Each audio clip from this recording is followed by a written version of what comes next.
ये शब्द आज़ादी, आज़ादी शब्द का मतलब मेरा देशद्रोह से नहीं है कि हमें अपने देश से आज़ादी चाहिए। आज़ादी हमें चाहिए हमारे रगों में बहते गुलाबी के रंग को, जो कोई आज से 75-80 साल पहले ये हमारी रगों में बो के चला गया था कि इस देश के युवा हमेशा अंग्रेज़ों के गुलाम रहेंगे, अंग्रेजियत के गुलाम रहेंगे। एक कोरोना वायरस आया, 1-2 साल में तबाही मचा के चला गया। एक ऐसा ही वायरस अंग्रेज हम सब भारतीयों के दिमाग में बो के चले गए। वो ऐसा वायरस जो एक दिन में नहीं तबाही मचाता है, हर दिन तबाही मचाता है। जितने दिन आगे जाएंगे उतना उनका वायरस का असर आगे बढ़ता ही चला जाएगा और वो बढ़ रहा है।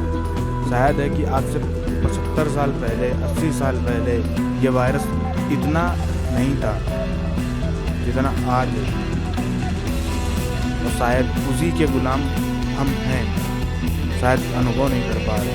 आज हम उसी की बात करेंगे कि हमें चाहिए आज़ादी। इसीलिए मुझे ये टर्म यूज करना पड़ रहा है, आज़ादी। हमें चाहिए आज़ादी। शायद ये काम हमारे नेताओं को, राजनेताओं को आज से 75-80 साल पहले कर लेना चाहिए था, पर शायद उनसे भूल हुई। हमारे नेता महान थे, क्रांतिकारी हमारे महान थे, लेकिन शायद कुछ ऐसा हुआ हमारे साथ जो हम गुलाम बनते जा रहे हैं और गुलाम बनते रहेंगे।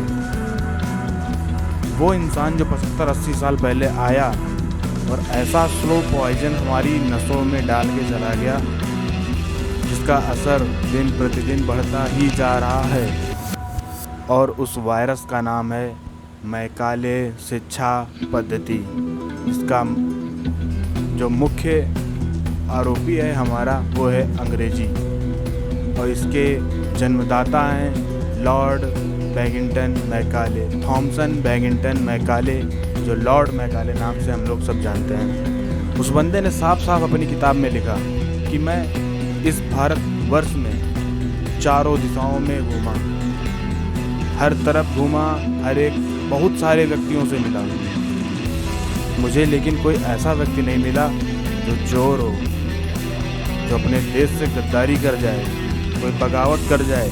ऐसा व्यक्ति मुझे पूरे भारत में नहीं मिला। हर एक व्यक्ति अपनी संस्कृति से, अपने कल्चर से इतना ज़्यादा जुड़ा हुआ है कि उसको ये गुमराह कर पाना, उसको भड़का पाना, उसको ये कह पाना कि अपने देश से तो कुछ गद्दारी कर ले भाई, कुछ ऐसा बहका पाना बहुत ही असंभव है। और जिस देश के लोग, जिस देश के युवा अपनी संस्कृति से जुड़े रहेंगे, उस देश को गुलाम बना पाना असंभव है। ये सीधा लॉर्ड मैकाले ने अपनी किताबों में लिखा है, और ये उसने घोषणा की थी कि इस देश को मैं गुलाम बना के रहूँगा। इस देश में मैं ऐसा जहर बोऊँगा, एक ऐसा स्लो पॉइजन होगा वो, जो इस देश के युवा को दिन प्रतिदिन गुलाम बनाता चला जाएगा। शायद लॉर्ड मैकाले जब भारत आया था तब उसको पता था कि अंग्रेज इस देश से तो चले जाएंगे, और शायद उनके जाने का टाइम आ गया था। हमने भगाया जो इतना था, मारा था। हमारे महात्मा गांधी ने ऐसी अहिंसात्मक रणनीतियाँ अपनाई। हमारा देश महान है, हमारे देश के लोग महान हैं, जवाहरलाल नेहरू, बहुत सारे ऐसे लोग हैं, क्योंकि उनका नाम लेते लेते तो शायद बहुत ही ज़्यादा समय व्यतीत हो जाएगा। तो बात करते हैं मैकाले साहब की। केवल मैकाले साहब ने ऐसी शिक्षा पद्धति अपनाई जो भारत को दी। वो एक ऐसी शिक्षा पद्धति, वही है एक स्लो पॉइजन। आज हम लोग देखते हैं कि बहुत ही प्रतिभावान व्यक्ति,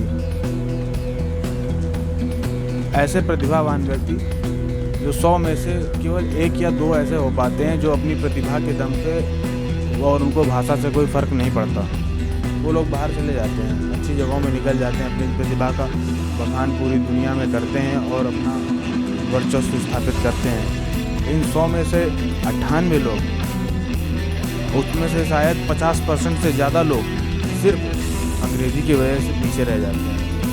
और इसकी नींव लॉर्ड मैकाले ने रखी थी। ये वही अफीम है, चरस है, वो पॉइजन है जो हमारे देश के युवाओं को खा रहा है। लॉर्ड मैकाले ने ऐसी शिक्षा पद्धति बनाई, उसने कहा कि मैं इस देश के युवाओं को बर्बाद कर दूंगा, इस देश के युवाओं को ऐसा बर्बाद करूंगा कि ये देश रहेगा तो बाबू बन के। इस देश के युवा, हर एक युवा के मन में होगा बाबू बनना है, मुझे लाट साहब बनना है, और इस चक्कर में वो कुछ करेगा भी नहीं। वो सरकारी नौकरी के चक्कर में, बाबू बनने के चक्कर में बस दिन रात पढ़ाई करता रहेगा, खुद के कुछ काम नहीं करेगा। उसने ऐसी पश्चिमी सभ्यता को हमारे देश में ऐसा दिखाया, उन लोग सभी अंग्रेजों ने, कि हमें हमारी संस्कृति पे शर्मिंदगी महसूस हुई और उनकी संस्कृति महान कहलाए।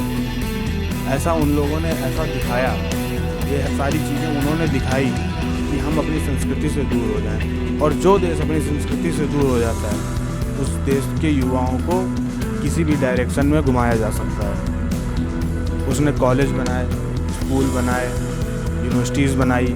क्यों बनाई?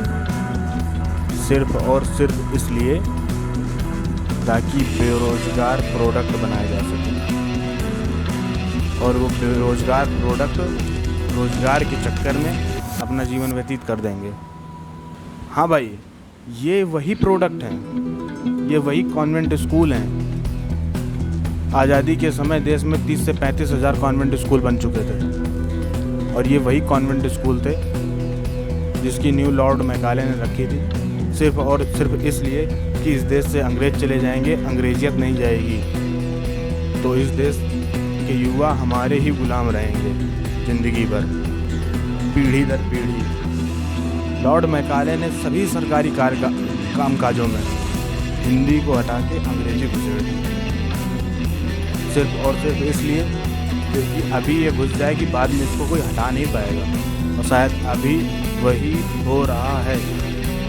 चीन आज इकोनॉमिक पावर बना हुआ है। कैसे? क्योंकि वहाँ हर एक घर में खुद का रोजगार है, वहाँ का हर बंदा काम करता है, वहाँ हर एक बंदा सरकारी नौकरी के लिए नहीं परेशान है। हमारे देश में है, हर एक बंदा सरकारी नौकरी के लिए पहले परेशान होता ही होता है, और ये उसके कल्चर में लाया गया है। हमारे जो पूर्वज हैं, तो हमारे पूर्वज भी, जो हमारे पिताजी हैं, हमारे दादा परदादा, ये लोग भी एक तरह से मैकाले शिक्षा पद्धति का ही शिकार हुए हैं। तो उनके कल्चर में आ गया है लाट साहब बनना, बाबू बन के रहना। इसमें हमारी कोई गलती नहीं, और शायद उनकी भी कोई गलती नहीं है। स्लो पॉइजन का असर है। मोदी जी कुछ बातें करते हैं आत्मनिर्भर भारत की। हमारा देश पहले आत्मनिर्भर ही तो था, हर घर में स्वरोजगार था, गाँव में रहते थे, मस्त खाते पीते सोते थे, और कुछ खेती बाड़ी करते थे, और खुद का कुछ रोजगार होता था, कहीं बाहर जाने की ज़रूरत नहीं है। आज उन्होंने नगरी महानगरी व्यवस्थाएं, ये सब चीज़ें चालू की, तो आज दिल्ली जैसे शहर और मुंबई जैसे शहर, गांव खाली पड़े हुए हैं। यहाँ पर मोहल्ले के मोहल्ले ऐसे खाली पड़े हैं जैसे कोई रहता ही ना हो। और शहरों में जाओ तो 6x4 की जगह में घुसे हुए गटर के ऊपर लोग अपनी ज़िंदगी काट रहे हैं। ये सब उसी का नतीजा है। देश में बेरोजगारी की महामारी फैली हुई है। ये किसने बनाया? इसकी कथा लिखी थी किसी ने 80 साल पहले। जी हाँ, 80 साल पहले। उसका नाम है लॉर्ड मैकाले। Lord Macaulay.